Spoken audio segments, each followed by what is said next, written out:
Hare Krishna. So నిన్న మనము Bhagavad Gita first chapter మనం చూసుకున్నాము. సంస్కృతంగా మనం విన్నాము. దాని సారాంశం లైట్ గా మనం చూసుకుంటే రీకాప్ లాగా అర్జునుడు విషాదం అంతా ఎక్స్ప్రెస్ చేస్తారు కాబట్టి దాన్ని అర్జున విషాద యోగం అని కూడా అంటారు. సో మనము ధృతరాష్ట్రుడితో స్టార్ట్ అవుతుంది.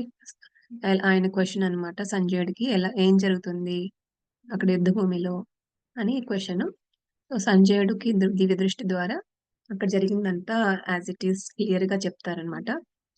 అప్పుడు అక్కడ సైన్యం ఆమ్, ఉమ్, ఎలా ఉన్న చేరారు, ఇరుపక్కన ఉన్న సైన్యాలు ఎలా అక్కడ చేరారు, వాళ్ళ వాళ్ళ పేర్లు, వాళ్ళ వీరుల పేర్లు అండ్ వాళ్ళ శంఖాల పేర్లు అవన్నీ ఎక్స్ప్లెయిన్ చేస్తారు. తర్వాత అర్జున పాండవుల సైడ్ నుంచి శంఖం పూరించడం వల్ల వచ్చే సౌండ్ ఎంత గంభీరంగా ఉందో, వాళ్ళ కౌరవులు దానికి ఎంత భయపడ్డారో అవన్నీ కూడా చూసాము.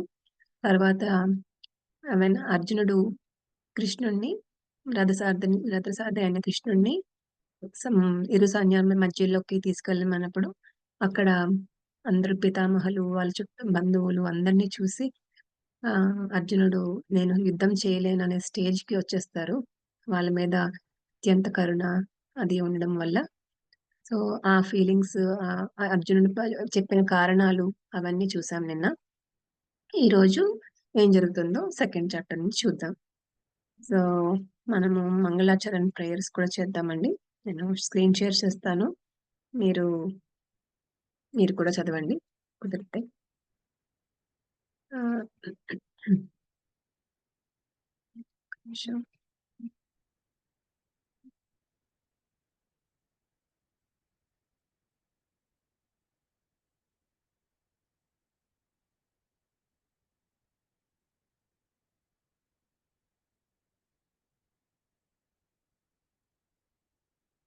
ఇది చాలా పెద్ద చాప్టర్ అండి. సాంఖ్య యోగ అంటారు దీన్ని. అంటే అనలిటికల్ స్టడీ అన్నమాట ఇంగ్లీష్ లో అయితే. సాంఖ్య యోగ చాలా పెద్ద చాప్టర్ భగవద్గీతలో. దీన్ని ఇంకొక పేరు ఏంటంటే కంటెంట్స్ ఆఫ్ గీత సమ్మరైజ్ అన్నమాట. అంటే గీతలో ఉన్న కంటెంట్స్ అన్ని క్లుప్తంగా ఒక రఫ్ స్కెచ్ ఇచ్చినట్టు ఇస్తారు భగవంతుడు ఫస్ట్. సో ఇది చాలా పెద్ద చాప్టర్ ఉంటుంది. కొంచెం మనం అన్ని టాపిక్స్ మన డీప్ గా వెళ్ళలేము. సో లైట్ గా టచ్ చేయగలము ఈ 1 hour టైంలో. సో కొంచెం మీరు మాత్రం కొంచెం జాగ్రత్తగా నోట్ చేసుకునే క్వశ్చన్స్ అని ఉంటే లాస్ట్ లో అడగడానికి ట్రై చేయండి. అండ్ యా, మనం ఫస్ట్ మంగళాచరణ ప్రేయర్స్ తో క్లాస్ స్టార్ట్ చేద్దాము. ఓం అజ్ఞానతిమిరాంధస్య జ్ఞానాంజనశలాకయా చక్షురున్మిళితం येन తస్మై శ్రీ గురవే నమః. నమో విష్ణుపాదాయ కృష్ణప్రేష్ఠాయ భూతలే శ్రీమతే భక్తివేదాంత స్వామినితి నామినే. నమస్తే సారస్వతీ దేవి గౌరవాణి ప్రచారిణే నిర్విశేష శూన్యవాది పాశ్చాత్య దేశతారిణే. जय श्री कृष्ण चैतन्य प्रभु नित्यानंद श्री अद्वैत गदाधर श्रीवासादि गौर भक्त वृंदा. हरे कृष्णा कृष्णा कृष्णा हरे हरे, हरे राम राम राम हरे हरे. श्री श्री राधा श्याम सुंदर की जय. श्री श्री राधा माधव की जय. శ్రీల ప్రభుపాద్ కి జై. జై పతాక స్వామి గురు మహారాజ్ కి జై. ఓకే, ఈ రోజు గీతా మహాత్మ్యం శ్లోక నేను చదువుతానండి, మీరు రిపీట్ చేయండి. గీతాధ్యయనశీలస్య గీతాధ్యయనశీలస్య గీతాధ్యయనశీలస్య ప్రాణాయామపరస్య చ ప్రాణాయామపరస్య చ నైవ సంతి హి పాపాని నైవ నైవ సంతి పాపాని పూర్వజన్మ కృతాని చ పూర్వజన్మకృతాని చ. ఓకే. ఎవరైనా అర్థం చదువుతారా? మనం చూద్దాం. మనం ఎప్పుడైతే భగవద్గీత హృదయపూర్వకంగా మరియు నిష్ఠతో చదువుతామో భగవంతుని దయ వలన మన యొక్క పాపకార్యముల యొక్క ఫలితములు మనపై వర్తింపజాలవు. సో, ఇదే మనం అగైన్ మనకు మోటివేషన్ కలగడానికి ఈ శ్లోక చూసుకుని మనం స్టార్ట్ చేస్తే మనం శ్రద్ధగా వింటామండి. సో ఎప్పుడైతే మనం హృదయపూర్వకంగా నిష్ఠగా చదువుతామో భగవంతుడు మన పాపాల నుంచి కొంచెం విముక్తిని చేస్తారు. లైక్ ఫర్ ఎగ్జాంపుల్ జైల్లో మనందరం జైల్లో ఖైదీలు లాంటి వాళ్ళమే. మనం ఇది భౌతిక ప్రపంచం అనేది ఒక పెద్ద జైలు లాంటిది అనమాట. సో జైల్లో ఎవరైతే మంచిగా సత్ప్రవర్తనతో ఉండి మంచి బిహేవియర్ చేస్తున్నారనుకోండి, వాళ్ళకి ఒక శిక్ష తగ్గిస్తారు కదా. అలాగే మనకు కూడా మనం మంచి కార్యాలు చేయడం వల్ల, ధర్మం మార్గంలో నడవడం వల్ల, ఇలాంటి జ్ఞానం తెలుసుకుని మనం జీవితంలో అప్లై చేయడం వల్ల మనకు కూడా మన పాప ఫలితములు తగ్గుతాయి అన్నమాట. సో ఆ మోటివేషన్ తో మనం జాగ్రత్తగా విందాము, అర్థం చేసుకోవడానికి ట్రై చేద్దాం మన సాయశక్తుల. సో ఇది గీతాసారం, లైక్ దీన్ని సాంఖ్య యోగ అని కూడా అంటారు. ఓకే, ఇది సెకండ్ చాప్టర్ లో 7th శ్లోక అండి. సో ఇక్కడ ఏం జరుగుతుంది?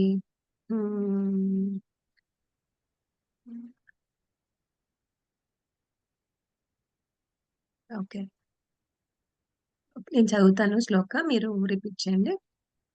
కార్పణ్య దోషోపహత స్వభావః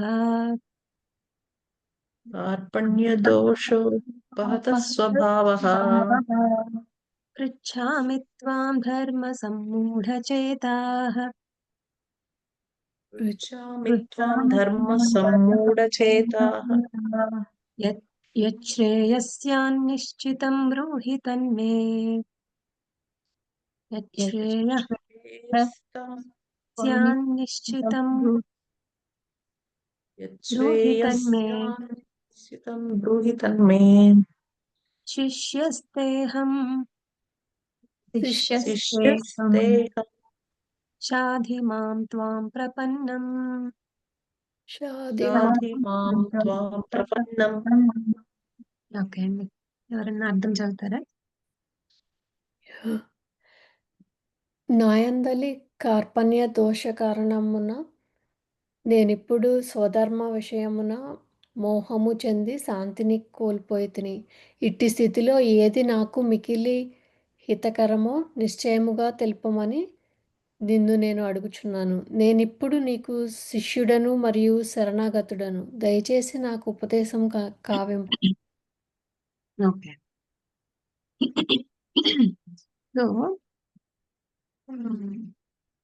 ఓకే, ఇప్పుడు ఏమైందంటే ఫస్ట్ చాప్టర్ లో ఏమైంది? నేను చేయలేను, యుద్ధం చేయలేను అని గాంధీవం వదిలేసి దుఃఖితుడిగా ఉంటారు కదా అర్జునుడు. సో అప్పుడు ఏమైంది?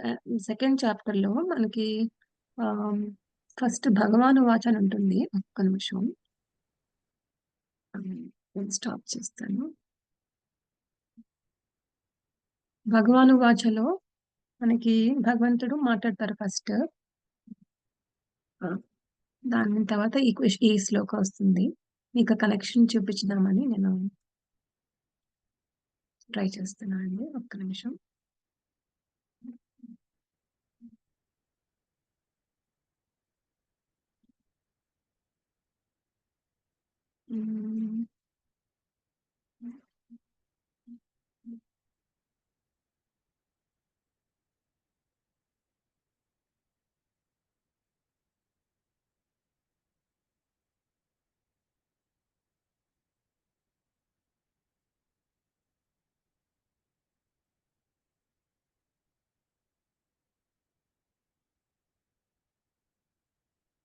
So share screen.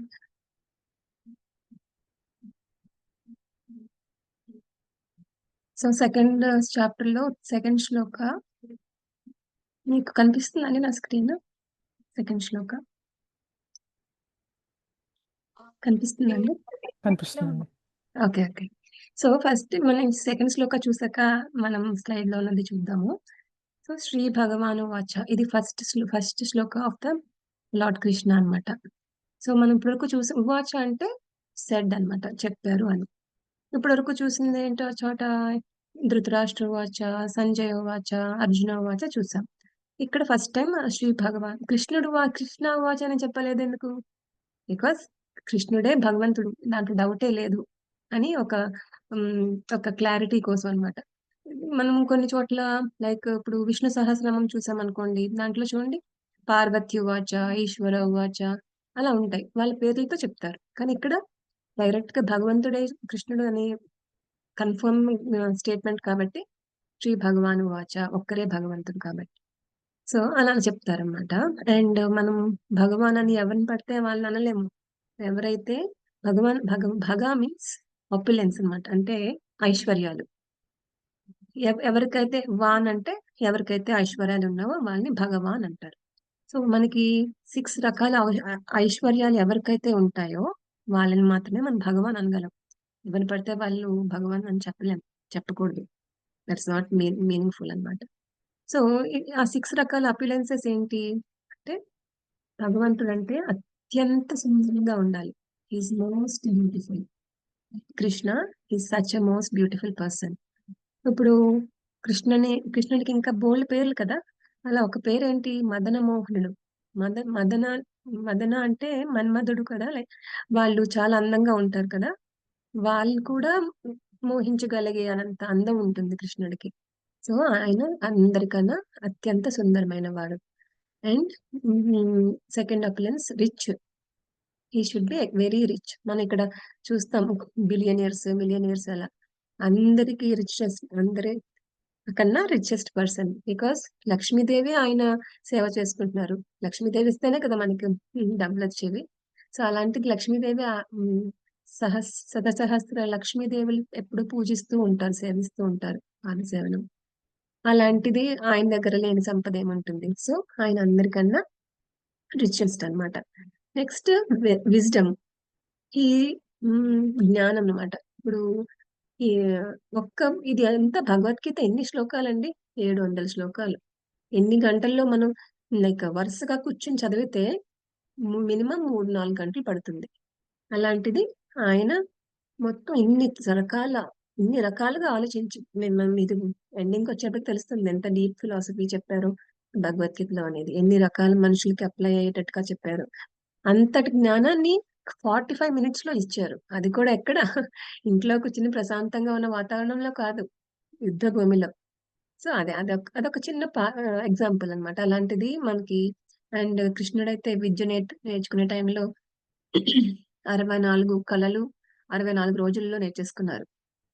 అలా ఉంటుంది. అలా చాలా హీస్ గ్రేట్ అన్నమాట. అండ్ ఇంకొక 4th వన్ ఏంటి, ఫేమ్. హీస్ సో ఫేమస్, చాలా కీర్తిమంతులు. అది అన్ముల్లోకాలకి అందరూ కూడా, బ్రహ్మదేవుడితో సహా అందరూ ఎప్పుడు ఆయన ధ్యానంలోనే ఉంటారు. సో అందరికీ ఆయన సుపరిచితులు. And renunciation. ఇప్పుడు ఇన్ని రకాల ఐశ్వర్యాలు ఉంటాయి, కనీసం ఒకరు ఎవరైనా అందంగా ఉంటారంటే వాళ్ళని పట్టుకోలేము. ఎవరికైనా నాలెడ్జ్ తెలివితేటలు ఎక్కువ ఉండి ఫస్ట్ అన్నిట్లో వస్తున్నారంటే నేనే గ్రేట్ చూడండి, నాకు తర్వాత ఎవరైనా అన్నట్టు వాళ్ళు ప్రౌడ్ గా ఫీల్ అవుతూ ఉంటారు. అలాంటిది ఇన్ని ఉన్నాయి, డబ్బు, ఐశ్వర్యం, లైక్ అందం అన్ని ఉన్నాయి. And at the same time చూడండి ఎలాంటి పొజిషన్ తీసుకున్నారు. అర్జునుడికి రథసారథి పొజిషన్ తీసుకున్నారు. భగవద్గీత స్టార్టింగ్ లో మనం హీరో ఎంట్రన్స్ ఇలా ఉంది.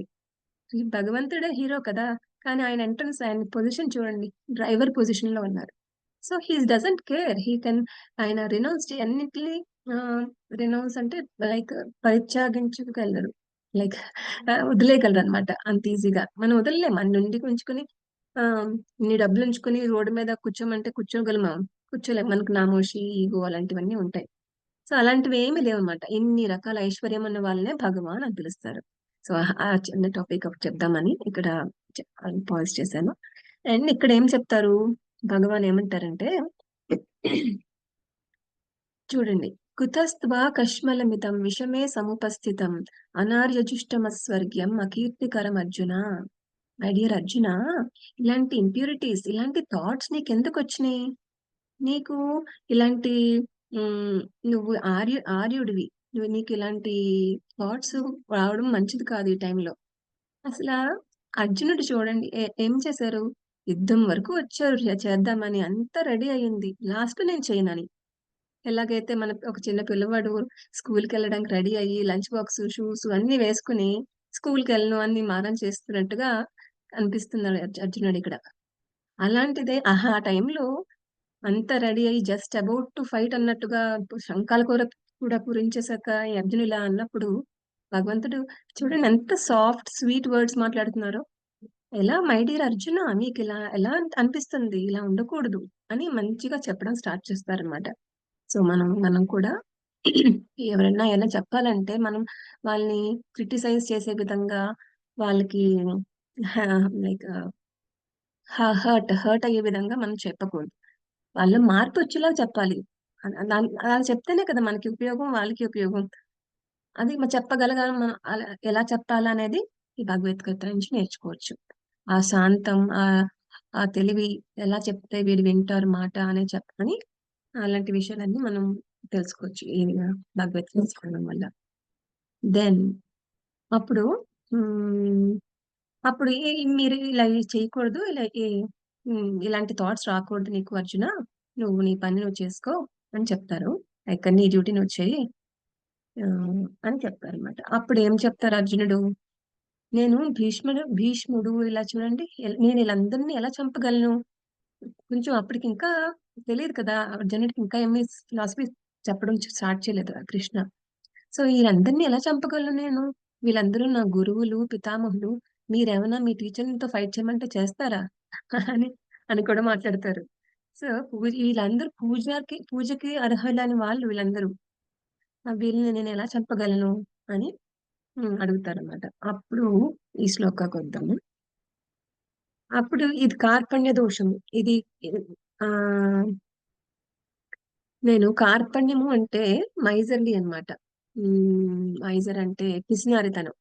ఇప్పుడు ఎవరికైనా బోల్డ్ అనే డబ్బులు ఉన్నాయనుకోండి, అప్పుడు వాళ్ళు ఎన్ని డబ్బులున్నా దాచుకుని ఆ ఏమి తినకుండా చిరిగిపోయిన బట్టలు, సరే లైక్ మంచి ఫుడ్ తినకుండా చిరిగిపోయిన బట్టలు అవి వేసుకుని అలా ఉంటే ఏమంటాము, పిసినారి వాడు అంటాం, అవునా? అలాంటిది మన మానవ జన్మ ఎంత అత్యున్నతమైనది, ఎంత 8.4 లక్షల జీవరాశులు ఉన్నారు. ఓకే, అంతమందిలో ఒక జన్మ మానవ, లైక్ అన్ని జన్మలు ఎత్తాక వచ్చే జన్మ మానవ జన్మ అనేది. సో అంత రేర్ గా వచ్చి హ్యూమన్ లైఫ్ ని సరిగ్గా యూజ్ చేసుకోకపోతే అది మైజరే, పిసినారిలాగే మనం అర్థం చేసుకోవాలన్నమాట. సో నా ఎందలి ఈ కార్పణ్య దోషం కారణమున అని నాకు కొంచెం అర్థమైంది. నాకు కొంచెం ఈ దోషం ఉంది అని అర్జునుడికి అర్థమైంది. నా స్వధర్మమును నేను చేయలేకపోతున్నాను. స్వధర్మ విషయమున మోహమును చెందిని, అంటే నాకు తెలియట్లేదు నా స్వధర్మం ఎలా చేయాలో, నాకు ఏది హితకరమో ఏది కాదో నాకు కరెక్ట్ గా చెప్పండి కృష్ణ, నేను ఇప్పుడు నీకు శిష్యుడను. చూసారా, ఇది చాలా ఇంపార్టెంట్ అన్నమాట. నేను ఇప్పటి వరకు నేను నీతో ఫ్రెండ్లీగా, అది కృష్ణుడికి అర్జునుడికి ఏజ్ డిఫరెన్స్ ఎక్కువ లేదనమాట. వాళ్ళిద్దరూ బావమరుదులు కదా, ఎక్కువ డిఫరెన్స్ లేదు. సో ఇప్పటి వరకు ఫ్రెండ్స్ లాగా ఫ్రెండ్లీగా మాట్లాడుకోవడం, ఆటలాడుకోవడం అలా ఉండేవారు. ఇప్పుడు మాత్రం నేను మీకు శిష్యుడిగా సరెండర్ అవుతున్నాను కృష్ణ, నాకు దయచేసి చెప్పండి ఏం చేయాలో అని అడుగుతున్నారు. సో ఎప్పుడైతే అర్జునుడు అలా అడిగారో అప్పుడు మాత్రమే స్టార్ట్ చేస్తారు కృష్ణ చెప్పడం. ఊరికే చెప్పకూడదు. మనం కూడా ఎవరికైనా సలహా చెప్పాలంటే వాళ్ళు విని స్టేట్ లో ఉన్నారా లేదా అని చూసుకుని, వాళ్ళ స్టేట్ ఆఫ్ మైండ్ చూసుకుని అప్పుడు చెప్పాలి. అప్పుడే దానికి వాల్యూ ఉంటుంది. లేకపోతే ఉచిత సలహాలు ఇవ్వకు నాయన అంటారు కదా, అలా ఉంటుంది అనమాట. సో అప్పుడు దీని తర్వాత స్టార్ట్ చేస్తారు కృష్ణ. అప్పుడు యా ఈ ఈ ఈ శ్లోకం ఏంటంటే ద బేస్ అన్నమాట. మన ఫిలాసఫీ తెలుసుకోవడానికి ఇది బేస్ శ్లోక. ఇక్కడ ఎవరికైనా ఏ క్లాసెస్ చెప్పాలన్నా ఇక్కడి నుంచి స్టార్ట్ అవుతుంది. ఎందుకంటే ఇక్కడ ఏం చెప్తారంటే ఆత్మ గురించి చెప్తారు. సో నేను చదువుతానండి, శ్లోకం రిపీట్ చేయండి. దేహినోస్మిన్ యథా దేహే. హలో, హరే దేహినోస్మిన్ యథా దేహే కౌమారం యౌవనం జరా కౌమారం మారం యౌవనం యౌవనం జరా తథా దేహాంతర ప్రాప్తే తదా దేహాంతర ప్రాప్తే ధీరస్తత్ర న ముహ్యతి. ధీరస్తత్ర నముష్యతి. నముహ్యతి. ఓకే, ట్రాన్స్లేషన్ చదువుతారండి ఎవరైనా? దేహధారి నిరంతరముగా ఈ దేహమునందు బాల్యము నుండి యవ్వనము నుండి వృద్ధాప్యమును క్రమముగా పొందుచుండునట్లు జీవాత్మ కూడా మరణ సమయమున మరొక దేహమును పొందును. అట్టి మార్పుచే ధీరుడెప్పుడునూ మోహము నొందడు. ఓకే, సో ఇప్పుడు ఈ పిక్చర్ చూస్తే అక్కడ పక్షి ఉంది, చిలక ఉంది. దానికి ఎందుకు ఈ పిక్చర్ ఇక్కడ పెట్టారో మీరు ఎవరైనా చెప్పగలరా? గెస్ట్ చేస్తారా? ఊరికి కొంచెం ఇంటరాక్టివ్ గా ఉంటుందని క్వశ్చన్ అడుగుతున్నాను. సో ఎందుకు చిలక పిక్చర్ ఇక్కడ బాడీలో పెట్టారు? సోల్ క్యాప్చర్ అయినట్టు పంజరంలో చిలక క్యాప్చర్. సో చిలక ఏంటి, బాడీ ఏంటండి? సోల్ వచ్చి చిలక, పంజరం వచ్చి body. Very good, very good, nice అండి, బాగా చెప్పారు. యా, సో మనము చిలకని జాగ్రత్తగా చూసుకోవాలా, పంజరం జాగ్రత్తగా చూసుకోవాలా? బంగారంగా, యా, చిలకని జాగ్రత్తగా చూసుకోవాలి. బంగారమైన పంజరం కొని దానికి రోజు పాలిష్ చేయడం, దానికి మేకప్లు చేయడం వల్ల లాభం లేదు. రోజు సోల్ని జాగ్రత్తగా చూసుకోవాలి, దానికి ఆహారం పెట్టాలి. ఆ పక్షికి ఆహారం పెడితేనే అది ఉంటుంది, లేకపోతే దాని వల్ల ఎంత అందమైన కేజీ అన్నా దానికి వాల్యూ లేదు, ఎవరు చూడరు దాన్ని కదా. అలాగే మన దేహధారి అంటే దేహాన్ని ధరించిన వారు అని. దేహాన్ని ఎవరు ధరించారు? ఆత్మ ధరించింది. సో దేహధారి నిరంతరంగా ఈ దేహం నందు బాల్యం నుండి యవ్వనం నుండి వృద్ధాప్యానికి వెళ్తున్నాం. సో చిన్నప్పటి నుంచి అదే బాడీ మారుతుందా, సోల్ మారుతుందా? బాడీయే కదా. చిన్నప్పుడు బేబీ లాగా ఉంటారు, తర్వాత పెద్ద అవుతారు. యాక్చువల్ గా చెప్పాలంటే సైంటిస్ట్ కూడా చూసారు, మనకి రోజు కొన్ని జుట్టు ఊడిపోతుంది కదా. సింపుల్ గా మీకు అర్థం అవడానికి. అలాగే మనకి స్కిన్ సెల్స్, డెడ్ సెల్స్ అంటాం కదా, అలా సెల్స్ కూడా పోతూ ఉంటాయి, మనకు తెలియక కనిపించదు. అలాగా మనకి లోపల బాడీ లోపల కూడా సెల్స్ పోతూ ఉంటాయి. అప్పుడు అలా పోతూ పోతూ పోతూ కొన్ని పోతాయి, కొత్తవి వస్తూ ఉంటాయి. సో మనకేమి పెద్ద ప్రాబ్లం ఉండదు. సో అలా పోతూ పోతూ చివరికి ఒక స్టేజ్ వచ్చేప్పటికి అన్ని కొత్తగా అనమాట. ఈ టైం నుంచి ఈ టైంకి, ఈ టైంలో ఉన్నది ఈ టైంలో ఉండవు, అన్ని కొత్త సెల్స్ అన్ని వచ్చేస్తాయి. అంటే 7 years టైం అనమాట. ఈ 7 years పట్టడానికి పడుతుంది ఈ బాడీలో మొత్తం అన్ని సెల్స్ కొత్తగా మారడానికి. సో అంటే బాడీలో సెల్స్ మారిపోతున్నాయి, కానీ ఆత్మ అలాగే ఉంది కదా. చిన్నప్పుడు ఉన్న జ్ఞాపకాలు ఉన్నాయి, చిన్నప్పుడు చేసిన పనులన్నీ, ఫీలింగ్స్ గుర్తుంటాయి, అన్ని ఆత్మకి టైఅప్ అయి ఉన్నాయి కాబట్టి అవన్నీ గుర్తుంటాయి. అలాగే బాడీ మారుతుంది కానీ సోల్ మారదు. అలాగే ఈ సోల్ అనేది ఓల్డ్ ఏజ్ వరకు కూడా వెళ్తుంది, అక్కడి నుంచి ఇంకొక బాడీకి వెళ్తుంది. అంటే సోల్ కి ఏం పెద్దగా డిఫరెన్స్ లేదు ఇక్కడ. మనం జస్ట్ ఈ టెంపరరీ వరల్డ్ లో ట్రైన్ జర్నీ చేసే బాటసారి లాగా మనం ఒక జర్నీ చేస్తున్నాం అంతే, ఈ బాడీ ఈ డ్రెస్ వేసుకుని. ఓకేనా? సో దాని గురించి అంత ఎక్కువ చింతించుకో అర్జున. ఇది జస్ట్ ఒక టెంపరరీ బాడీ, నువ్వు యుద్ధం చేయడం నీ కర్తవ్యం ప్రస్తుతము, నీ పని నువ్వు చెయ్యి అని కృష్ణుడు చెప్తారన్నమాట.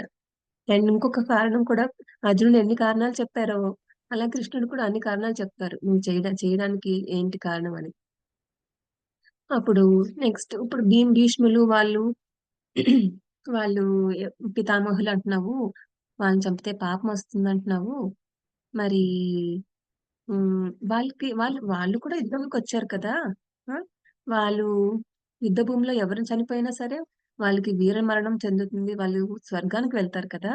సో, ఆ రకంగా చూసినా నువ్వు వాళ్ళకి మేలే చేస్తున్నావు. వాళ్ళు స్వర్గంకెళ్తున్నారు. అండ్ ఈ రకంగా మనం ఆత్మపరంగా చూసినా నువ్వు ఆత్మని చంపలేవు. మనం నెక్స్ట్ చూస్తాం ఆత్మ క్వాలిటీస్. ఆత్మని నువ్వు చంపట్లేదు. ఆ బాడీనే చంపుతున్నావు. బాడీయే నశిస్తుంది. అదేం పెద్ద ప్రాబ్లమ్ కాదు. సో, నువ్వు యుద్ధం చేయాలి కృష్ణ, అర్జున అంటారు కృష్ణ. నెక్స్ట్ శ్లోక. ఇదిగో ఇది కూడా ఆత్మ గురించి చెప్పేదన్నమాట. వాసాంసి జీర్ణాని యథా విహాయ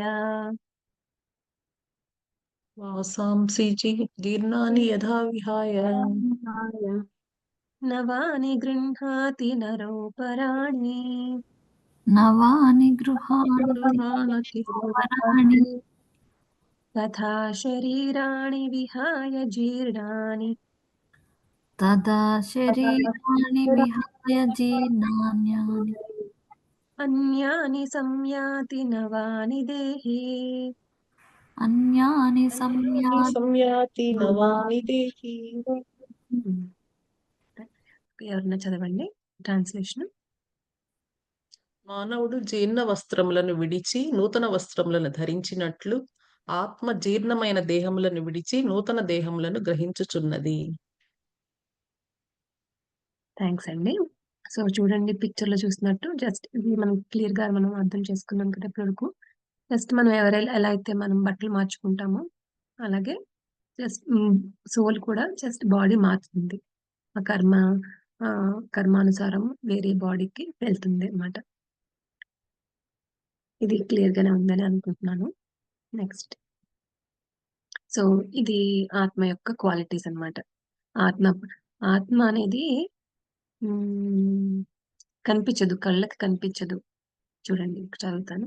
ఆత్మ ఎట్టి ఆయుధముల చేతను ముక్కలుగా ఖండింపబడదు, అగ్ని చే దహింపబడదు, నీటి చే తడపబడదు, వాయువు చే ఎండింపబడదు. మన కళ్ళకి కనిపించదు. ఈ పంచభూతములతో మనం దాన్ని ఏమీ చేయలేము. ఈ ప్రపంచం అంతా పంచభూతాలతోనే ఉంది. అండ్ ఈ పంచభూతాలతో మనం ఏం చేయలేము అంటే మనం దాన్ని అసలు ఎప్పుడు ఏమీ చేయలేమని ఆత్మని మనం ఎప్పుడు నాశనం చేయలేము. అది ఎప్పుడు ఉంది, ఎప్పుడు ఉంటుంది. దానికి మరణం మృత్యువు అలాంటివి ఏమీ లేవన్నమాట. నెక్స్ట్. జీవాత్మ ఛేదించుటకు వీలు లేనిది, నీటిలో కరిగించుటకు వీలు లేనిది, దానికి దహింపుట కానీ ఎండించుట కానీ సఖ్యం లేదు. ఇది నిత్యము, సర్వవ్యాపకము, మార్పు రహితము, అచలము, అసనాతము అయింది. ఓకే, ఇదే మనం చెప్పుకున్నాము. సర్వవ్యాపకం అంటే ఇప్పుడు చూడండి, మనకు ఇప్పుడు చెయ్యి మీద అలా ఇలా గిల్లినా నొప్పి వస్తుంది. కాలు ఎక్కడో వేలు మీద గిల్లినా నొప్పి వస్తుంది. అంటే ఏంటి మనకి ఆ స్పర్శ ఎలా తెలుస్తుంది? బికాస్ ఆత్మ శరీరం అంతటా వ్యాపించి ఉన్నది. అది ఒక చోట ఉందని చెప్పలేము. శరీరం అంతటా దాని ప్రెజెన్స్ ఉందన్నమాట. అండ్ దాని పరిమాణం కూడా చెప్తారు. అది ఒక జుట్టు వెంట్రుకను కొనను తీసుకుని 10,000 ముక్కలు చేస్తే ఒక్కొక్క ముక్క ఎంత ఉంటుందో దాని పరిమాణం అంత ఉంటుందని కూడా మనకి శాస్త్రంలో ఉంది. అండ్ అది అంతటా వ్యాపించి కూడా ఉంది. అది మనం మన బ్రెయిన్ తో మనం గెస్ చేయలేం ఎలా పాసిబుల్ అని. But we have to trust it అన్నమాట. చెప్పింది అలా వినాలి, అర్థం చేసుకోవాలి. సో అచలము అంటే దానికి డిస్ట్రక్షన్ లేదు. అండ్ సనాతనము అంటే ఎప్పుడూ ఉంటుంది. సనాతన మీన్స్ ఎప్పటి నుంచో ఉంది, ఎప్పుడూ ఉంటుంది అని అన్నమాట. ఓకే. ఆత్మ అవ్యక్తము, అచింత్యము, మార్పు రహితము అని చెప్పబడినది. ఈ విషయం తెలుసుకుంటే దేహము గురించి నీవు చింతింపరాదు. అది ఈ ఎన్ని రీజన్స్ అన్ని చెప్తారు కృష్ణుడు. అండ్ మనకి ఇన్ని రీజన్స్ చెప్పాక కూడా కొంతమంది వాదిస్తారు, ఏంటి ఆత్మది ఇదంతా ట్రాష్, ఈ జన్మ మనం హ్యాపీగా ఉండాలి, దానికోసం ఏమైనా చేసుకోవచ్చు, కర్మ ఏంటి, ఆత్మ ఏంటి, అన్ని ఏంటి గ్యారంటీ నెక్స్ట్ జన్మ ఉంటుందని అని కొంతమంది వాదిస్తారు. మనకి ఫస్ట్ మనకు సాలిడ్ గా మనకి నమ్మకం ఉంటే ఇంకొకరికి చెప్పడానికి ఉంటుంది. మనం కూడా మనం తెలుసుకుందాం ఎలా చెప్పొచ్చు అని. ఇప్పుడు ఒక ఒక హాస్పిటల్‌లో ఒక ఒక ఒక ఆవిడ డెలివరీ చేసుకున్నారనుకోండి. ఇద్దరు డెలివరీస్ చేసుకున్నారు. ఒక ఆవిడేమో ఒక ఆవిడకి బేబీ పుడితే ఆ బేబీ అందంగా పుట్టింది. చాలా యాక్టివ్‌గా, హెల్తీగా పుట్టింది. ఇంకొక బేబీ ఏమో ఒక అంగవైకల్యంతో అలా పుట్టింది. ఏంటి కారణం? ఇద్దరూ ఒకటే హాస్పిటల్‌లో ఉన్నారు. ఒకటే రకమైన లైఫ్ స్టైల్‌లో ఉన్నారు. బట్ ఏంటి కారణం? అది వాళ్ళ కర్మ. కర్మానుసారం వాళ్ళకలా ఆ రకంగా పుట్టాల్సొచ్చింది. సో, అండ్ ఇప్పుడు కొంతమంది చూస్తాం. చిన్నప్పుడే వాళ్ళకి లైక్ 2 ఇయర్స్ ఏజ్‌లో వాళ్ళే అలాంటి చిన్న వయసులోనే వాళ్ళు చాలా మేధస్సు కలిగి ఉంటారు. ఇక్కడ ఒక న్యూస్‌లో చూస్తే ఇక్కడ ఫారిన్ కంట్రీ ఎక్కడో తెలీదు, గుర్తులేదు. ఒక చిన్న బాబంట ఏరోప్లేన్ ఎయిర్ క్రాఫ్ట్ ఎలా నడపాలో, దాంట్లో పార్ట్స్ ఏంటో, ఫంక్షన్స్ ఏంటో అన్నీ తెలిసిపోయినాయంట 2 ఇయర్స్, 2½ ఇయర్స్‌కి. అలా ఎలా తెలుస్తాయి? ఎవరు చిన్నప్పటి నుంచి నేర్పిస్తున్నారా ఏంటి? నేర్పించినా అర్థమవుతుందా వాళ్ళకి? అవన్నీ పూర్వజన్మ సుకృతాలన్నమాట. పూర్వజన్మ నుంచి కొన్ని కొన్ని అలా క్యారీ అవుతాయి. అలాగా సో, ఆత్మ అనేది కూడా హ్మ్. ఆత్మకి నెక్స్ట్ వా ఆహ్, అంత్యకాలంలో ఆ పర్సన్, ఆ మనిషి ఎలాంటి మైండ్ సెట్‌తో ఉంటారో అలాంటి బాడీని తీసుకుంటుంది. అంతకాలే చ మామేవ స్మరన్ముక్త్వా కళేవరం యః ప్రయాతి సమద్భావం యాతి నాస్త్యత్ర సంశయః. ఎలాంటి ఆలోచనలతో ఉంటామో అంతకాలంలో మనం అలాంటి బాడీని మనం తెచ్చుకుంటాం. సో, ఆత్మ కూడా నెక్స్ట్ పునర్జన్మ అలాంటి బాడీకి వెళ్తుంది. ఇప్పుడు పునర్జన్మదేంటి ఏంటి? నిజమా? అది కాదా? అని కొంతమంది రీసెర్చ్ కూడా చేశారు. ఇదిగో ఇక్కడ ఈ ప్రొఫెసర్ అయాన్ స్టీవెన్సన్ అనే ప్రొఫెసర్ అయితే 2000 కేసులు పైగా ఆహ్, రీఇన్కార్నేషన్ ఉందా? పునర్జన్మ అనేది ఉందా? అని రీసెర్చ్ చేశారు. అండ్ మనము మహాత్మా గాంధీ టైంలో చూస్తే ఆయన కూడా లైక్ శాంతిదేవి. శాంతిదేవి కమిటీ అని ఒకటి కమిటీ వేసి ఒక ఒక ఆవిడ శాంతిదేవి అనే ఆవిడ హ్మ్. నేను ఈ ఊరు నాది ఈ ఊరు కాదు. వేరే ఊరు. ఆ ఊర్లో నేను అక్కడ పుట్టాను. ఇది ప్లేస్ అని అంటే అది కనుక్కోమన్నారంట. కమిటీ వేసి వాళ్ళని కనుక్కోమని ఎంతవరకు నిజం ఆవిడ చెప్పేది. ఆ ఊరికి ఎప్పుడు వెళ్ళలేదు ఈవిడ. ఈ ఒక పల్లెటూరులో అక్కడ పుట్టారు. ఆవిడకి చెప్పినవన్నీ కరెక్టా కాదా రుజువు చేయండి అని కమిటీ వేసి చూస్తే పిలితే ఆవిడని ఇదిగో ఇక్కడే పుట్టాను. ఆహ్, మా అత్తగారు వాళ్ళ ఇల్లు ఇదే. నేనిక్కడ ప్రసవిస్తూ ప్రాణం పోయింది నాకు. ఇది ఇలా ఉండేది. ఇక్కడ ఒక డోర్ ఉండేది. అలా అన్ని విషయాలు చెప్తున్నారనమాట. ఎలా తెలుస్తున్నాయి? అలా చాలా మంది ఇదొక్కటే కాదు. చాలా కేసెస్ హ్మ్. వార్తల్లో కూడా వచ్చినియి. సో, మనం ఇయన్నీ రిసర్చ్‌లు అన్నీ చేశాక సో, గవర్నమెంట్ లైక్ ఈ ఫిలాసఫర్స్ అందరూ కూడా నిర్ధారించారు. Reincarnation there is no doubt ఉంది. తప్పకుండా మనం చేసుకున్న కర్మ బట్టి మనకి మరో జన్మ అనేది ఉంది. హ్మ్. ఇవన్నీ ఎందుకు చెప్పుకుంటున్నాము? బికాజ్ అర్జునుడికి ఇవన్నీ చెప్పారు కృష్ణుడు. ఇ ఇవన్నీ మన కాంటెంపరరీగా మనకెలా అప్లై అవుతాయో, మనం ఎలా నమ్మాలో, నమ్మకం కుదుర్చుకోవాలో ఇవన్నీ మనం ఎగ్జాంపుల్స్ చెప్పుకున్నాము. సో, అర్జునుడికి ఈ విధంగా బోధన చేస్తుంది కృష్ణుడు. ఓకే. Next 49th verse. దూరేణ హ్యవరం కర్మ దూరేణ And దూరేణ హ్యవరం కర్మ బుద్ధియోగాత్ ధనంజయ. బుద్ధియోగా ధనంజయ బుద్ధౌ శరణమన్విచ్ఛ బుద్ధౌ శరణమన్విచ్చ కృపణాః ఫలహేతవః. కృపణాః ఫలహేతవః. ఓకే. ఎవరన్నా చదవండి ట్రాన్స్లేషన్.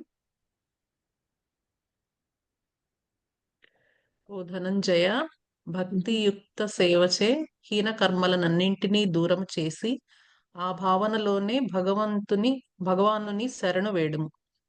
కర్మఫలమును అనుభవింప కోరువారు లోభులు. సో హ్మ్. దీనికి దీంతో పాటుగా ఒక శ్లోకం కూడా ఉంటుందండి. అదేంటంటే కర్మన్ కర్మణ్యేవాధికారస్తే మా ఫలేషు కదాచన మా కర్మ ఫలహేతుర్భూః మా తే సంగోస్త్వ కర్మణి. చాలా ఫేమస్ శ్లోక కదా. సో మహాభారతం సీరియల్లో కూడా వస్తుంది కదా. సో ఇది చాలా ఇంపార్టెంట్ శ్లోక అండ్ చాలా చాలా ఫేమస్ శ్లోక కూడా. అంటే ఏంటి, నీ కర్మ నువ్వు నీ నీ కర్మను చేసే అధికారం నీకు ఫుల్ గా ఉంది, 100% ఉంది. నువ్వు చేయాలి నీ కర్మని. అండ్ ఆ కర్మ చేశాక వచ్చే రిజల్ట్ గురించి మాత్రం నీకు నీ నీ చేతి ఆ, నీ కెపాసిటీ కాదు, నీ చేతుల్లో లేదు. అది నువ్వు ఆశించకూడదు. నువ్వు చేయడం మాత్రం నువ్వు తప్పకుండా చేయాలి. చేశాక వచ్చే రిజల్ట్ మీద నువ్వు ఎప్పుడు ఆశపడకూడదు అని. అది చాలా ఫేమస్ శ్లోకం అన్నమాట. అది చెప్తారు. అది చెప్పి అంటే ఏంటి, మనము ఎప్పుడు మన డ్యూటీ, ఇప్పుడు మనకి ఒక్కొక్కరికి ఒక్కొక్క ధర్మం ఉంటుంది కదా. నిత్య ధర్మ, నైమిత్తిక ధర్మ అని కొన్ని ధర్మాలు ఉంటాయి ప్రతి మనిషికి. ఇప్పుడు ప్రతి మనిషికి ఒక రోల్ ఉంటుంది కదండి. మనము టీచర్ అయితే టీచింగ్ రోల్, మదర్ అయితే అమ్మగా మనం చూసుకోవాలి పిల్లల్ని. అదే కూతురు అయితే తన తల్లిదండ్రులకి సేవ చేసుకోవాలి. అలా ఒక్కొక్క మనిషికి ఒక్కొక్క రోల్ ఉంటుంది. కొడుకు కొడుకు కొడుకు తండ్రి, అలాంటివన్నీ రోల్స్ కదా. ఇవన్నీ నైమిత్తిక ధర్మాలు, టెంపరీ అన్నమాట. కానీ మనం అవి చేయాలి. నిత్య ధర్మ అంటే మనం ఎవ్రీడే చేయాల్సిన పనులు, లైక్ ఎవ్రీడే మనం స్నానం చేయడము అలాంటివి అనమాట.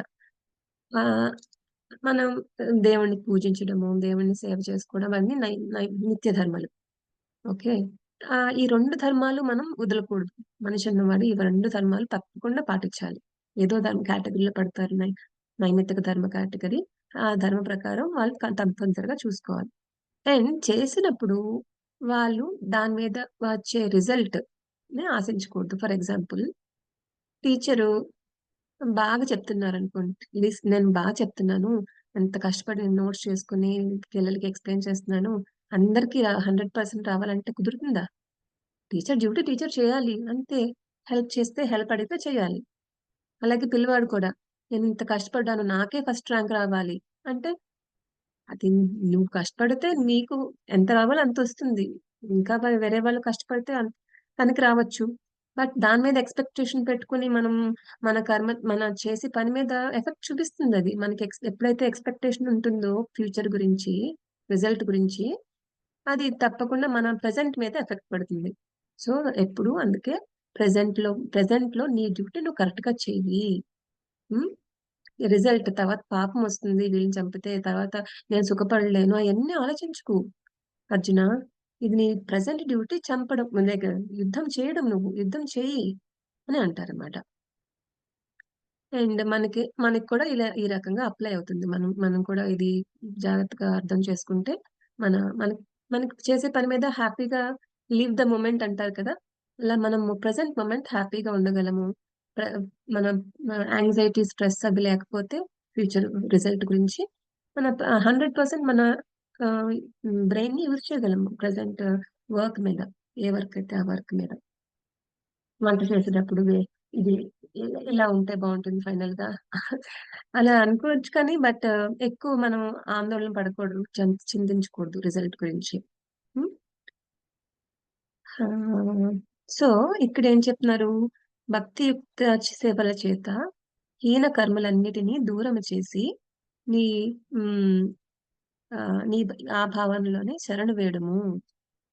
ఇవన్నిటి కర్మ నుంచి వచ్చే ఫలం ఆశించేవారు లోభులు. అలాంటి లోబుల్ కేటగిరీకి నువ్వు వెళ్ళొద్దు అర్జున అని చెప్తున్నాను. నెక్స్ట్ 65. ప్రసాదే సర్వ దుఃఖానాం. ఎవరైనా చదువుతారా? ప్రసాదే సర్వదుఃఖానాం హానిరస్యోపజాయతే. హానిరస్యోపజాయతే ప్రసన్నచేతసో హ్యాశు. ప్రసన్న ప్రసన్నచేతసో హ్యాసు బుద్ధిః పర్యవతిష్ఠతే. బుద్ధి బుద్ధి పర్యవతిష్ఠతే. ఉమ్. ఎవరు చేస్తారండి ట్రాన్స్లేషన్? అయింది. చదవండి ఈ రాదు. కృష్ణ చైతన్యమునందు సంతృప్తి చెందిన వారికి భౌతిక జీవితమునకు సంబంధించిన త్రివిధ తాపములు కలుగును. అట్టి సంతృప్తితో కూడిన చైతన్యము కలిగిన మానవుని బుద్ధి శీఘ్రమే సుస్థిరమగును. ఉమ్. ఇక్కడ త్రివిధ తాపములని వాడారు కదా ఒక వర్డ్, అదేంటో చూద్దాము. మనకి ఆ తాపత్రయము అంటాం కదా, అది అన్న ఈ త్రివిధ తాపములన్న ఒకటే అన్నమాట. సో 3 రకాల మనకి కష్టాలు వస్తాయి. ఎలాగా? ఆది దైవిక, ఆది భౌతిక, ఆధ్యాత్మిక. 3 రకాలుగా మనకి ఏ కష్టం వచ్చినా ఈ 3 కేటగిరీస్ లోకి వస్తాయి అన్నమాట. సో ఆది దైవిక అంటే ఏంటంటే దైవము, లైక్ దేవతలు ఉంటారు కదా, వాళ్ళు వర్షాలు కానీ హీట్ కానీ ఎక్కువ వస్తుంది అనుకోండి, వరదలు వానలు వచ్చిన ఎండలు ఎక్కువ వచ్చి మండిపోతున్నా ఇబ్బంది, వడదెబ్బలు అయితే తగిలేస్తాయి. అలాగా అలా భూకంపాలు అవి వస్తాయి కదా, అవన్నీ ఆది దైవిక కేటగిరీ అన్నమాట. సో ఆ రకంగా మనకు ఒక తాపం వస్తుంది, ఒక రకమైన ప్రాబ్లమ్స్ వస్తాయి. నెక్స్ట్ ఆది భౌతిక అంటే వేరే జీవుల నుంచి, లైక్ వాడు నన్ను తిట్టాడు, వీళ్ళని కొట్టుకోవడం, తిట్టుకోవడం, ఆ ఇలాంటి యుద్ధాలు అలాంటివన్నీ వేరే జీవుల నుంచి, జీవులు కానీ యానిమల్స్ నుంచి కానీ వచ్చే ప్రాబ్లమ్స్ అది భౌతిక ప్రాబ్లమ్స్ అన్నమాట. అండ్ థర్డ్ కేటగిరీ ఇది మోస్ట్లీ మనకి ఇవే వస్తాయి అన్నమాట. ఏది? ఆధ్యాత్మిక అంటే మన నుంచే మనకి ప్రాబ్లమ్స్. అది ఎలాగా? మన నుంచి మనకి ఎందుకు ప్రాబ్లమ్స్ వస్తాయి? ఎలాగంటే మన మైండ్ ఉంది కదా, అది అది పెద్ద కల్ప్రిట్ అన్నమాట. మన మైండ్ మనం చెప్పిన మాట వింటే బాగుంటుంది, మన ఫ్రెండ్ అది. లేకపోతే మన వర్స్ట్ ఎనిమీ. చూస్తే చాలా మంది లైక్ కొంతమంది వార్తల్లో వింటాం కదా, నేను అలా అలా ఇలా బానిస అయిపోయాను వీటికి, ఈ ఈ- ఈ వ్యసనాలకి బానిస అయిపోయాను, నేను ఇంత నా కంట్రోల్లో లేను అని ఆత్మహత్య చేసుకోవడం. లేకపోతే పిల్లలు, లైక్ కాలేజీ వాళ్ళు సరిగ్గా ఫస్ట్ రావలేదు, నాకు ర్యాంక్ రాలేదని ఇలాంటి పిచ్చి పనులు చేయడం చేస్తారు కదా. అలాంటివన్నీ అవే కాదు, అంత పెద్దవే కాదు, మన డైలీ లైఫ్ లో కూడా ఎన్ని ప్రాబ్లమ్స్ వస్తాయి. ప్రశాంతంగా మైండ్ మన మాట వింటే చిన్న చిన్న ప్రాబ్లమ్స్ నుంచి మనం సాల్వ్ చేసుకోవచ్చు. ఎవ్రీడే మనం హ్యాపీగా ఉండొచ్చు. ఇంట్లో పిల్లలతో కానీ, ఫ్యామిలీ పార్ట్నర్ తో కానీ ఎవరితో ప్రాబ్లమ్స్ ఉండవు. కొంచెం మన మైండ్ కంట్రోల్ గా ఉంచుకోవాలి. అలా లేకపోతే మనకి సుఖం ఉండదు, పక్క వాళ్ళకి సుఖం ఉండదు. అందుకు ఈ ఈ త్రివిధ తాపముల నుంచి కూడా ఇది 3వ రకం తాపం అన్నమాట. ఇలాంటి త్రివిధ తాపములన్నిటిని కూడా మనం కంట్రోల్ చేసుకోవచ్చు అని చెప్తున్నారు. ఈ కృష్ణ చైతన్యంలో సంతృప్తి చెందిన వానికి భౌతిక జీవితమునకు సంబంధించిన త్రివిధ తాపములు కలుగవు. ఎప్పుడు మనం ఆ కృష్ణుని ధ్యానంలో ఉండాలి ఆ అని అని చెప్తున్నారు ఈ శ్లోకంలో. అప్పుడు మన బుద్ధి కూడా శీఘ్రంగా సుస్థిరంగా ఒక స్టడీగా అవుతుంది అని చెప్తారు. ఏంటి ఇక్కడ ఈ చాప్టర్ లో మనం బేసిక్ బ్రాడ్ గా కేటగరైజ్ చేస్తే 5 టాపిక్స్ అండి. ఫస్ట్ది అర్జునుడు కృష్ణుడిని గురువుగా స్వీకరించడం.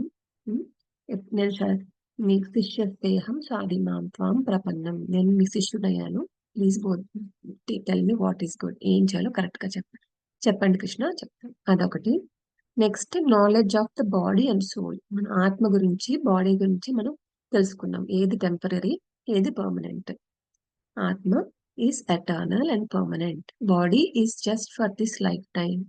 మనం ఎన్ని లైఫ్ టైమ్స్ చేసుకుంటే ఇది వచ్చింది, మనం దాన్ని జాగ్రత్తగా యూజ్ చేసుకోవాలి అని చెప్పారు. నెక్స్ట్ వర్క్, మనం కర్మ ఎలా చేయాలి, కర్మణ్యేవాధికారస్య శ్లోకం ఉంది కదా, దాన్ని బట్టి దాని అరౌండ్ దాని శ్లోకాస్ అన్ని ఈ వర్క్ ఎలా చేయాలి అని మనకి చెప్తారనమాట. మనం వర్క్ మన డ్యూటీ లాగా చేయాలి. As an offering to Krishna లాగా చేయాలి. దాని మీద మనం ఆశ పెట్టుకోకూడదు. అది నెక్స్ట్ అదే దాన్ని నిష్కామ కర్మ అని కూడా అంటాం. ఎందుకంటే మనకు ఆశ లేదు కదా దాని మీద. సో దాన్ని నిష్కామ కర్మ అంటాం. Next qualities of wise person. నిష్కామ కర్మ అంటే ఎలా చేయాలి కృష్ణ అంటే అర్జునుడు అప్పుడు కృష్ణుడు చెప్తారు. ఇప్పుడు ఆ తామరాకు ఉంటుంది కదా, తామరాకు మీద నీటి బొట్టు పడింది అనుకోండి, ఎలా టచ్ అవుతుందా? టచ్ అవ్వదు కదా. అలాగా మనం ఈ ప్రపంచంలో మనం ఎన్ని ఎన్ని యాక్టివిటీస్ లో ఉన్నా సరే, ఎంత మందితో మాట్లాడి, ఎన్ని ఎన్ని పనుల్లో నిమగ్నమైనా సరే, మనం మన మనం ఈ బాడీ కాదు సోల్ అన్నట్టుగా అంతి ముందుటన్నట్టుగా ఉండాలి. మనకు అర్థం మనం చేయాలి. అలా అని నేను ఏమి చేయను కూర్చుని ధ్యానం చేసుకుంటానంటే కుదరదు. మన కర్తవ్యం మనం తప్పకుండా పాటించాలి. బట్ ఎంతవరకు తీసుకోవాలో అంతవరకే తీసుకోవాలి. మిగిలింది దట్స్ ఓకే. నన్ను ఏమనట్లేదు, నువ్వు నా బాడీ అంటున్నావు అన్నట్టుగా వదిలేయాలి. వేరే వాళ్ళు ఏదైనా అంటే కూడా అలా తామరాకు మీద నీటి పొట్టులాగా ఉండాలి. ఇంకొక ఎగ్జాంపుల్ చెప్తారు ఇక్కడ. కూర్మోంగానీవ సర్వశః. ఓకే, అసలు ఒక ఉంటుంది దాంట్లో. ఇప్పుడు కూర్మం అంటే ఏంటి? టాటాయిస్ కదండి, తాబేలు. ఆ తాబేలు ఇప్పుడు వెళ్తూ ఉందనుకోండి, మనం ఆపామనుకోండి దాన్ని, వెంటనే దాని కాళ్ళు చేతులు తల లోపలికి పెట్టేసుకుంటుంది కదా, దాని షెల్ లోపలికి. అలాగా మనం ఎప్పుడైతే మనకి ఒక మన ఫిక్స్డ్ మన మైండ్ లో మనం ఎవరో మనం ఫిక్స్డ్ గా ఉన్నప్పుడు, బయట నుంచి డిస్ట్రాక్షన్స్ కానీ మాయ కానీ వచ్చి మనం డిస్టర్బ్ చేస్తున్నప్పుడు, we should just take our limbs inside. మనం మనల్ని కాపాడుకోవాలి బయట కాన్షియస్నెస్ నుంచి, బ్యాడ్ కాన్షియస్నెస్ నుంచి. అలా కాపాడుకోవాలి కృష్ణ, అర్జున అని చెప్తారు. అలాంటి ఎగ్జాంపుల్స్ అన్ని వస్తాయి అన్నమాట. తర్వాత అంటే స్థితప్రజ్ఞుడుగా ఉండాలి అని అంటారు. స్థితప్రజ్ఞుడు అంటే ఎలా ఉంటారు కృష్ణ? వాళ్ళు ఎలా మాట్లాడతారు, ఎలా నడుస్తారు, ఎలా రెస్పాన్స్ ఇస్తారు వేరే వాళ్ళకి, అవన్నీ క్వశ్చన్స్ వస్తాయి అర్జున్ నుంచి. సో వాటి గురించి కూడా క్లియర్ గా కృష్ణుడు క్లియర్ గా ఎక్స్ప్లెయిన్ చేస్తారు. స్థితప్రజ్ఞ అంటే వాళ్ళు ఎక్కువ రియాక్ట్ అవ్వరు, వాళ్ళకి ఏంటో వాళ్ళకి క్లియర్ గా తెలుస్తుంది, వాళ్ళకి స్ట్రాంగ్ డిటర్మినేషన్ ఉంటుంది. అవన్నీ వాళ్ళ క్వాలిటీస్ అని చెప్తారు. మనం ఇప్పుడు డీటెయిల్ గా చూడలేము, కానీ స్థితప్రజ్ఞ క్వాలిటీస్ అని చెప్తారు భగవంతుడు.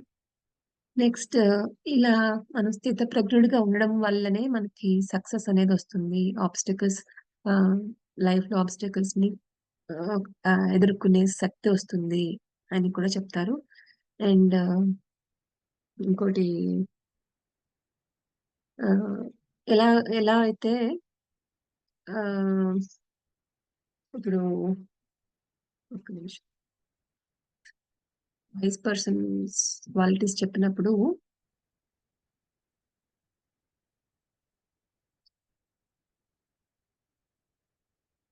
ఎప్పుడు మన సమతుల్య మైండ్ కంట్రోల్ గురించి, కరెక్ట్, మైండ్ కంట్రోల్ గురించి కూడా ఇక్కడ చెప్తారు. సో భగవంతుడు మన మైండ్ ని ఎలా కంట్రోల్ గా ఉంచుకోవాలి. మైండ్ అంటే అది ఇప్పుడు మనకు బాడీ ఉందనుకోండి, అది కొన్ని లేయర్స్ తో ఉంటుంది. ఆత్మ అనేది లోపల ఫస్ట్ కవరింగ్, ఆత్మకు ఉండే first covering subtle like body అన్నమాట. విత్ పంచ ఇంద్రియాలతోటి బాడీ ఉంటుంది కదా. ఆ బాడీ పైన మైండ్ ఉంటుంది, దానిపైన ఇంటెలిజెన్స్ ఉంటుంది. ఇలా ఎన్ని కవరింగ్స్ ఉంటాయి మన ఆత్మ చుట్టూ. సో మనం ఈ బయట నుంచి వచ్చే డిస్ట్రాక్షన్స్ తగ్గించుకోవాలంటే ఫస్ట్ మన ఇంద్రియాలను కంట్రోల్ గా ఉంచుకోవాలి. ఫర్ ఎగ్జాంపుల్, షుగర్ తినకూడదు ఒకళ్ళు, డయాబెటీస్ ఉంది వాళ్ళకి. షుగర్ తినకూడదు అంటే ఏంటి? స్వీట్స్ తినకూడదు. తినకుండా ఉండాలంటే చూడకూడదు కదా. ఇంద్రియాలను కంట్రోల్ చేసుకోవాలి. చూస్తే నేను తినేస్తాను, చూడకూడదు అనుకుని కంట్రోల్ చేసుకోవాలి వాళ్ళంతటి వాళ్ళు. ఇలా ఎవరంతట వాళ్ళు చేస్తే తప్ప కంట్రోల్ అవ్వదు మైండ్. ఇంకొకరు ఎవరన్నా ఫోర్స్ పెట్టి చెప్తే ఏదో రకంగా దొంగచాటుగా వెళ్ళి తినేస్తారు. అలా ఉండకుండా మనంతట మనం తెలుసుకుని మన ఇంద్రియాలు మనం నిగ్రహంలో ఉంచుకుంటేనే మనం కొంచెం కంట్రోల్ అవ్వగలం. ఇంకొకటి ఇంకొక ట్రిక్ కాదు, లైక్ ఇంకొక టెక్నిక్ ఏంటంటే, కంట్రోల్ చేసుకోవడానికి హయ్యర్ టేస్ట్ ఇవ్వాలి. ఇప్పుడు స్వీట్స్ తినకూడదు. అలాంటిది స్వీట్స్ కొంచెం ఫర్ ఎగ్జాంపుల్ మేబీ ఇది అంత కరెక్ట్‌గా కాకపోవచ్చు ఎగ్జాంపుల్. స్వీట్స్ షుగర్‌తో చేసినవి కాకుండా మేబీ హనీతో చేసుకోవచ్చు. కొంచెంలో కొంచెం బెటర్ కదా! అలా అని డయాబెటిస్ వాళ్ళు హనీ కూడా తినకూడదనుకోండి. కానీ కొంచెం ఆల్టర్‌నేటివ్ చేసుకోవచ్చు. లేకపోతే వేరే ఒక ఐటెమ్ ఇంకా స్వీట్ కన్నా యమ్మీగా ఉండే ఐటెమ్ చేసుకోవచ్చు, తినొచ్చు. అలాగా మనం హయ్యర్ టేస్ట్ ఇవ్వాలన్నమాట. అదే ఈ భక్తిలో చూస్తే ఇప్పుడు ఒక పని చేస్తున్నాం ఏదైనా పని చేస్తున్నప్పుడు అది దానిలో ఏదో రకంగా కృష్ణుడిని ఇన్వాల్వ్ చేసామనుకో. ఒకప్పుడు డ్రాయింగ్ చేసాము. డ్రాయింగ్ చేసేటప్పుడు మనకి మంచి ఇంట్రెస్ట్ డ్రాయింగ్ అంటే.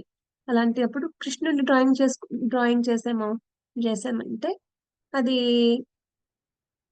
దానికి ఒక హయ్యర్ టేస్ట్ వస్తుందన్నమాట. లైక్ ఆ రకంగా మనం హయ్యర్ టేస్ట్ డెవలప్ చేసుకోవాలి. అప్పుడు ఈ ఈ ఆబ్స్టకిల్స్‌ని ఎక్కువగా మనం కంట్రోల్ చేసుకోగలం. యాహ్!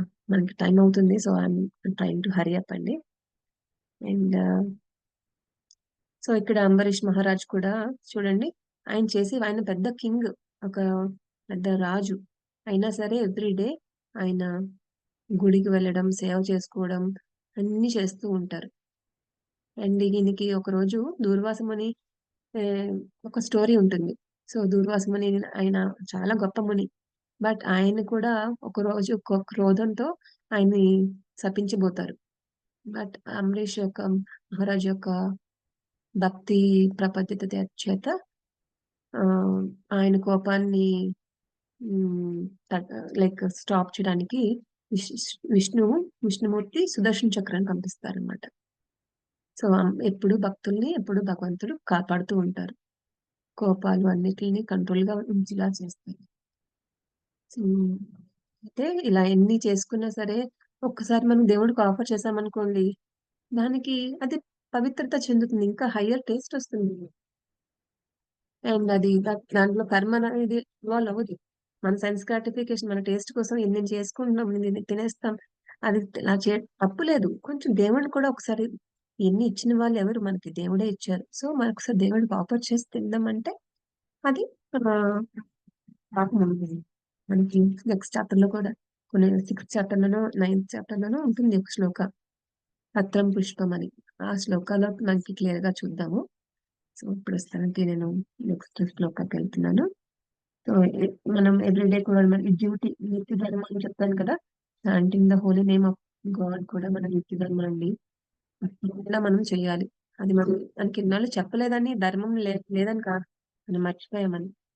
మనకి ఎప్పుడైతే మనం ఈ జ్ఞానం తెలుసుకోవాలని ముందుకొచ్చామో, అప్పుడే మనకి దేవుడి కృప మనకి ఆల్రెడీ వస్తుందని. సో, మనం ఆ పాయింట్‌ని క్యాచ్ చేసుకొని, తప్పకుండా చెప్పిన విషయాలన్నీ మనసులో పెట్టుకొని, హ్మ్. జపం చేయడం మొదలుపెట్టండి. చేయని వాళ్ళుంటే. చేసేవాళ్ళు ఉంటే మరీ చేస్తున్నారంటే చాలా సంతోషం. కంటిన్యూ చేయండి ఎవ్రీ సింగిల్ డే. ఇది మన కోసమే. మనం ఫస్ట్‌లో చూసినట్టు మన సోల్‌కి ఫీడ్ చేస్తున్నట్టు.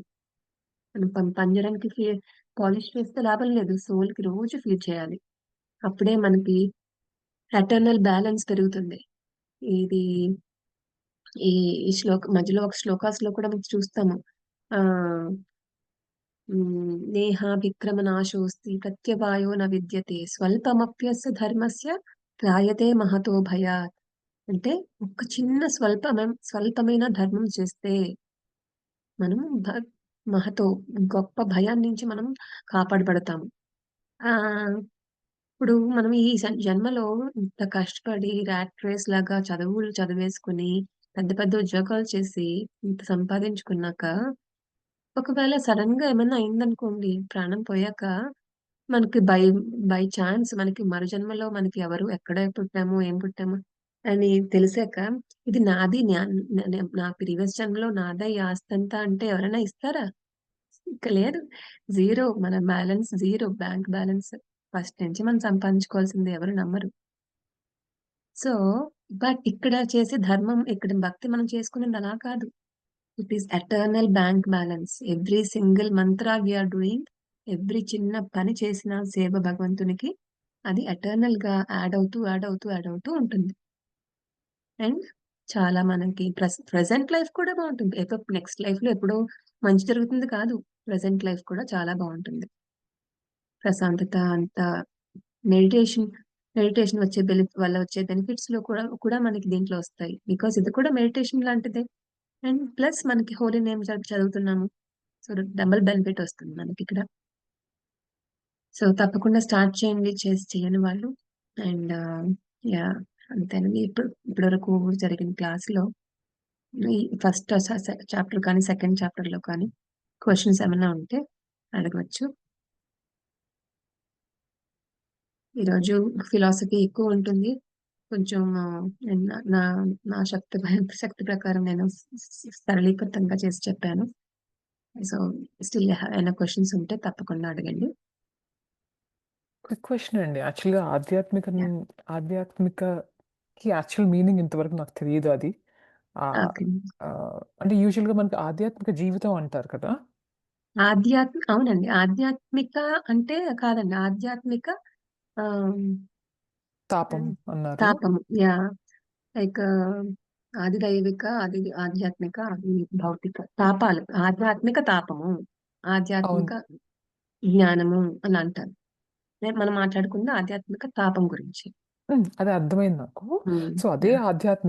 ఇప్పుడు ఆధ్యాత్మిక తాపము అంటే మనకి మనం ఇండ్యూస్ చేసుకున్నవి. మన శరీరంలో అవును. వచ్చినవి గాని, హ్మ్. మన మనసు వల్ల మనకి ఇండ్యూస్ చేసుకున్నవి గాని అన్నారు. అది హ్మ్. అర్థమైంది. ఇప్పుడు ఆధ్యాత్మిక జీవితం అని కూడా వాడతారు కదా! మనకు మామూలుగా. హ్మ్. సో, అక్కడ ఎట్లా వస్తుంది మీనింగ్? అది ఎందుకు హ్మ్. వాడతారు? అంటే ఈ 2 ఎట్లా నేను లింక్ చేసుకోవాలో అర్థం కాలే. అందుకు అడుగుతున్నానండి. ఓకే. ఆధ్యాత్మిక జీవితం అంటే మనం ఆత్మని ఎప్పుడైతే మనము ఆత్మని అని తెలుసుకుని దాని ప్రకారం మనం ఎప్పుడైతే జీవనం గడుపుతున్నామో ఆత్మని తెలుసుకోని వాళ్ళు అందరూ వేరే స్టైల్‌లో లీవ్ చేస్తారు. నేను ఆత్మని, నా ఆత్మ ప్రకారం నా కర్తవ్యం ఇది అని ఎప్పుడైతే తెలుసుకున్నారో అది ఆధ్యాత్మిక జీవితం అవుతుంది. ఫర్ ఎగ్జాంపుల్ ఇప్పుడు సో, మనసుని ఫాలో అవ్వడం అన్నమాట బేసిక్‌గా అక్కడ. మనస్సు ఆర్ సోల్‌ని. మనస్సాక్షిని సోల్‌ని, మనస్సాక్షిని ఫాలో అవ్వడం. అండ్ మన కర్తవ్యం ఆధ్యాత్మికం అంటే ఆత్మ కర్తవ్యం ఏంటి? మనమందరూ parts and parcels of the Bhagavan కదా! మనం అదే భగవంతుడి గోల్డ్ మైన్ అయితే మనం చిన్న గోల్డ్ పార్టికల్. మనం కూడా అది మన ఆత్మ అయితే ఆయన పరమాత్మ. గ్రేట్ ఆత్మ. సూపర్ సోల్ అంటారు. సో, మన ఆత్మ ఈ ఈ ఆత్మ లైక్ ఇంకొక అనాలజీ చెప్తాను.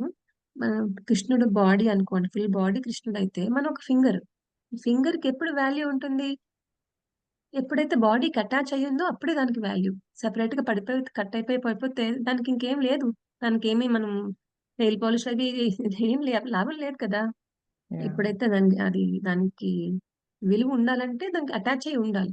అలాగే మనం కూడా మనకి ఆత్మకి ఎప్పుడు విలువ ఉంటుంది? ఎప్పుడైతే భగవంతుడికి అటాచ్ అవుతామో, ఎప్పుడు మనము మన పొజిషన్ భగవంతుడికి సేవకులం అని తెలుసుకుంటామో, అప్పుడే మనకి విలువ ఉంటుంది. ఈ జ్ఞానం అన్నీ ఉండి అలా జీవితం సాగిస్తే అది ఆధ్యాత్మిక జీవనం అన్నమాట. థాంక్ యూ అండి. ఓకే. You welcome. నైస్ అండి. ఎవరైనా క్వెషన్స్ అడిగితే వింటున్నారు. కొంచెం అర్థమవుతుంది అని నాకు మంచిగా అనిపిస్తుంది. ఇంకెవరికైనా చాలా ఏమైనా బాగా క్వెషన్స్ చెప్తున్నారండి మీరు. అండ్ వెరీ ఇంట్రెస్టింగ్ అంటే అనాలజీ బావుంది మీరు చెప్పేది. థాంక్ యూ అండి. థాంక్ ఆల్ యూ ది అండి. బెస్ట్. శిల్ప బాయ్. ఎవరికైనా ఏమైనా క్వెషన్స్ ఉన్నాయండి ఇంకా?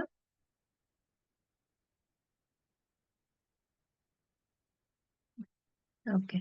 ఇప్పుడు రికార్డింగ్ స్టాప్ చేస్తాను. అండ్ మీకు నిన్నట్లాగే ఈరోజు కూడా క్విజ్ పంపిస్తామండి.